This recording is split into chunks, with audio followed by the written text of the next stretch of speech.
నమస్తే మేడం. నమస్తే. అంటే ఈరోజు తెలంగాణ ఎంప్లాయీస్ కోఆర్డినేషన్ కమిటీ ఏర్పాటు చేసుకోవడానికి ముఖ్య రీజన్ ఏంటి అసలు? రేవంత్ రెడ్డి గారు రేవంత్ రెడ్డి గారి కుట్రపూరిత వ్యాఖ్యలు, రాష్ట్ర ముఖ్యమంత్రి గారు రేవంత్ రెడ్డి గారు వారి కుట్రపూరిత వ్యాఖ్యలు తెలంగాణ ప్రజలను ఉద్యోగులను వేరు చేసేటువంటి, తాను ఇచ్చినటువంటి హామీలను, ప్రజలకు ఇచ్చినటువంటి హామీలను ఎగవేసేటటువంటి, రేపు జూన్ వస్తే ఇవ్వాల్సినటువంటి 6 డిఏ బకాయిలను ఇవ్వకుండా తప్పించుకునేటువంటి, ఉద్యోగులకు న్యాయంగా దక్కాల్సినటువంటి ఏవి ఇవ్వకుండా ఉండడానికి, అలాగే పదవీ విరమణ పొందినటువంటి 8,000 పైచిలకు 9,000 మంది ఉద్యోగులకు ఇంతవరకు వాళ్ళు దాచుకున్నటువంటి పైకం, పదవి విరమణకు వచ్చినటువంటి బెనిఫిట్స్, రిటైర్మెంట్ బెనిఫిట్స్ ఇవ్వకుండా కాలయాపన చేయడానికి ఒక వేదికగా, ఒక సాకుగా ఆయన ఈ వ్యాఖ్యలు చేయడం జరిగింది పత్రికాముఖంగా. రేవంత్ రెడ్డి గారు ఇలా మాట్లాడుతూ అంటే రాష్ట్ర ఆర్థిక పరిస్థితి బాగోలేదు, ఉద్యోగులు కూడా కొంచెం అర్థం చేసుకోవాలన్న విధంగా మాట్లాడుతూ ఉన్నాడు కదా, దీనికి సంబంధించి కొత్త రాష్ట్రం ఏర్పడగానే మరి 4,000 రాష్ట్ర ఆదాయం, అటువంటి పరిస్థితిలో కూడా నాటి ముఖ్యమంత్రి గారు గౌరవ కేసీఆర్ గారు ఒక్క మాట కూడా కొత్త రాష్ట్రమని, పేద రాష్ట్రమని మాట్లాడలేరు. ఉద్యోగులు 42 రోజులు సమ్మె చేసినాము, సకలజనుల సమ్మె, మా ఫిట్మెంట్ 42% ఉండని అంటే, కాదు ఇంకొక శాతం ఎక్కువ తీసుకోండి అని అడిగిన దానికంటే కూడా 1% ఎక్కువ ఇచ్చి కొత్త రాష్ట్రంలో 43% ఫిట్మెంట్ నాడిచ్చిండ్రు.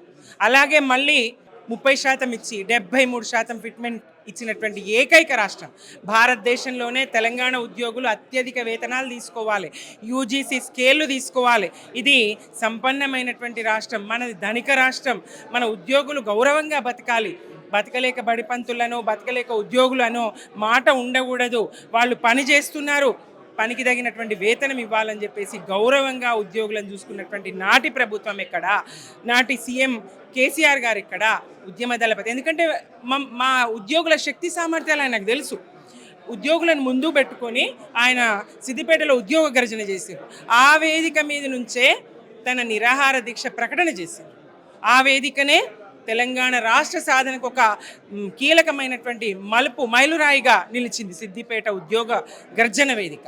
తెలంగాణ ఉద్యమంలో ఉద్యోగుల పాత్రను గుర్తించినటువంటి వాడు, ఉద్యోగులను వెంటబెట్టుకొని ఉద్యమం చేసి రాష్ట్రాన్ని సాధించినటువంటి వాడు, ఉద్యోగులకు న్యాయంగా దక్కాల్సినటువంటి దానికన్నా ఎక్కువ ఇచ్చి సాదుకున్నటువంటి వాడు. అదే క్రమంలో ప్రజలను కూడా ఒక కన్నుగా చూసినటువంటి వాడు.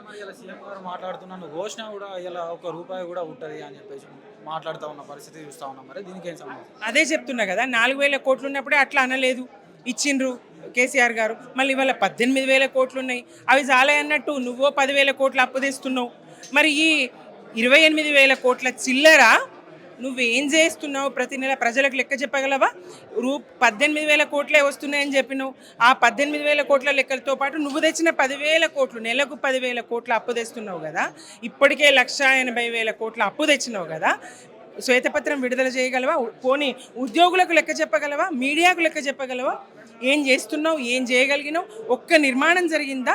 నాడు ఉద్యోగులకు ఇంత శాతం ఇస్తూనే ఎన్ని నిర్మాణాత్మక కార్యక్రమాలు జరిగినాయి. ఇది ఆకర్షించే కదా ఉద్యోగుల శక్తి సామర్థ్యాలను గుర్తించారు. కాబట్టే నాటి మరి కేసీఆర్ గారి నాయకత్వాన్ని ఉద్యోగులకు ఆయన తెలంగాణ రాష్ట్ర సాధనే కాదు, తెలంగాణ పునర్నిర్మాణము, ఉద్యోగులకు ఆయన ఇచ్చినటువంటి విలువ అది చూసే కదా అందరం ఉద్యోగులుగా అటువైపు ఆకర్షితులై ఇవాళ బాధ్యులంతా దాదాపుగా బీఆర్ఎస్లో చేరిన క్రమం చూస్తాం. మరి ఇవాళ ఏంది పరిస్థితి? అటు ప్రజలను ఇటు ఉద్యోగులను ఇద్దరిని కూడా వేరు చేసేటువంటి కుట్రను మరి అలా మేమైతే సహించాం. రాష్ట్ర ప్రభుత్వానికి ఉద్యోగులకు డబ్బులు ఇవ్వడానికి పైసలు లేవు కానీ అందాల భామల పోటీలకు మాత్రం 200 కోట్లు వెచ్చిస్తున్న పరిస్థితి మనం చూస్తా ఉన్నాం కదా. దీనికి ఏం చెప్పి ఇదంతా ప్రజలు గమనిస్తూ ఉన్నారు. ఈ కుట్రను ప్రజలు, నేను చాలా వ్యూహాత్మకంగా ఎత్తుగడతో మాట్లాడినా అని ముఖ్యమంత్రి గారు మురిసిపోతుండొచ్చు. ముఖ్యమంత్రి గారు నేను చాలా వ్యూహాత్మకంగా మాట్లాడినా 2% అని విభజించి 98% మంది ప్రజలు నా వెనుక ఉండేటట్టుగా ఉద్యోగులను వేరు చేసి మాట్లాడినా అని అనుకుంటుండొచ్చు వ్యూహాత్మకమని. కానీ ఇది కుట్రపూరితం అనేది అర్థమైంది, ఇద్దరిని వేరు చేస్తున్నాడని అర్థమైంది. నువ్వు అనేక కార్యక్రమాలు చేపడుతున్నావు. ఇవాళ ₹1 కూడా అప్పబుడతలేదు, చెప్పుల దొంగ లెక్క చూస్తున్నారు. ఏం చేయమంటారు? నన్ను కోసుకొని తింటారు అని మాట్లాడినవి 200 కోట్ల పై చిలుకు పెట్టి అందాల పోటీలు ఎట్లా నిర్వహిస్తా ఉన్నాం. అందాల పోటీలతోని ఏమొస్తుంది తెలంగాణ? మహిళలకు, జనాభాలో సగమైనటువంటి మహిళలకు, మరి శ్రమైక జీవన సౌందర్యానికి ప్రతీక అయినటువంటి తెలంగాణ మహిళకు ఏమొస్తుంది? అది బట్టకొచ్చేదా, పొట్టకొచ్చేదా, ఏ రకంగా అందాల పోటీలు ఉపయోగపడతాయి? నువ్వు ఇస్తానటువంటి మహిళలకు మహాలక్ష్మి పథకంలో నువ్వు ఇస్తానన్నటువంటి హామీలను నెరవేర్చు. స్కూల్కి వెళ్ళే, కాలేజీకి వెళ్ళేటువంటి ప్రతి విద్యార్థినికి ఎలక్ట్రిక్ స్కూటీలు ఇస్తాంటివి. 18 సంవత్సరాల నిన్న ప్రతి మహిళకు 2,500 ఇస్తాంటివి నెలకు. రేవంత్ రెడ్డి చెప్తా ఉన్నాడు కదా, ప్రతి మహిళను మేము కోటీశ్వరులు చేస్తున్నాం తెలంగాణ రాష్ట్రంలో అని చెప్పేసి చెప్తా ఉన్నాడు కదా, దీనికి ఏం చెప్తారు మరి? మీరు కోట్లకు మహిళల్ని, ప్రజల్ని కోటీశ్వరులను చేస్తామని చెప్పేసి మీరు కోట్లకు పడగెత్తే ఏదైతే పాలన, మీరు కోట్లకు పడగెత్తేటువంటి పాలన, వ్యక్తులుగా మీరు మీ ఖజానాలు నింపుకునేటువంటి పాలన, ఖాళీ కుండలు అని చెప్పేసి మీ కుండలు నింపుకుంటున్నారు, మీ ఖజానా నింపుకుంటున్నారు, మీరు వెనకేసుకుంటున్నారు. తెలంగాణ ప్రజలు గుర్తిస్తూ ఉన్నారు ఈ పాలనను. మరి ఎంత స్వల్ప కాలంలో మీరు, రేవంత్ రెడ్డి గారే కాదు, ఏ మీడియా సంస్థ అయినా, ఎవరైనా అధికారికంగానో అనధికారికంగానో సర్వే కనుక నిర్వహిస్తే ఇంత స్వల్ప కాలంలో ఇంత వ్యతిరేకత మూటగట్టుకున్నటువంటి ప్రభుత్వం దేశవ్యాప్తంగా ఏదీ లేదు. రేవంత్ రెడ్డి గారి పాలన పట్ల ప్రజల్లో అంత వ్యతిరేకత ఉన్నది, పాలనలో అంత వైఫల్యం కొట్టచ్చినట్టు కనబడతా ఉంది. అన్ని వర్గాలను నువ్వు, సబ్బండ వర్గాలను నువ్వు మోసం చేస్తున్నావు. మహిళను, జనాభాలో సగమైనటువంటి మహిళను రేవంత్ రెడ్డి సర్కార్ చేసినంత మోసం దేశంలో ఎవ్వరూ చేయలేదు. ఇన్ని హామీలు ఇచ్చి, బూటకపు హామీలు ఇచ్చి, అబద్ధపు హామీలు ఇచ్చి అమలు చేయకుండా మరి వాళ్ళ మహిళను మోసగించినటువంటి ప్రభుత్వం రేవంత్ రెడ్డి గారు. వేదిక ద్వారా ప్రభుత్వానికి ఏం చెప్పాలనుకుంటున్నారు? తెలంగాణ పూర్వ ఉద్యోగులుగా, ఉద్యోగ సంఘాల బాధ్యులుగా న్యాయంగా ఉద్యోగులకు ఇవ్వాల్సినటువంటిది ఆ డిఏ బకాయిలు చెల్లించండి. పదవి విరమణ పొందినటువంటి ఉద్యోగులకు, రిటైర్డ్ అయినటువంటి ఉద్యోగులకు ఇవ్వాల్సినటువంటి బెనిఫిట్స్ వెంటనే ఇవ్వండి. ఇతరత్ర ఉద్యోగుల ఏవైతే డిమాండ్లు ఉన్నాయో ఆ డిమాండ్లను నెరవేర్చండి.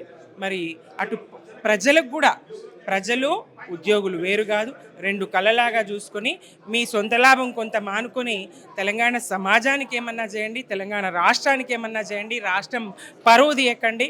ఇది తెలంగాణ సగర్వంగా తల ఎత్తుకునేటువంటి తెలంగాణ.